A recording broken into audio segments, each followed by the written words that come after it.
Someone you know is silently breaking. Akala mo lang okay siya kasi nga sikat siya. Marami siyang pera, papasok sa trabaho,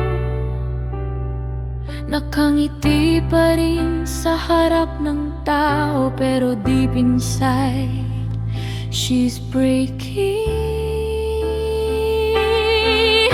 She wished to have vanished. Wala siyang makausap para sabihin problema niya. Hindi madali humingi ng tulong, mahal ang therapy.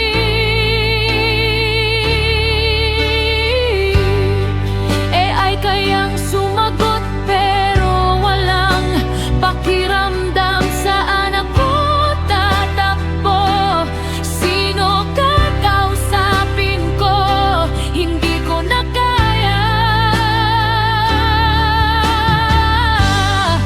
At ang paggamit na naraka, nakakatakot, nakakahiya. Kanino ako magtitiwala? Ang kailangan ko makausap yun, mga na-experience na din nito. At paano sila nakasurvive.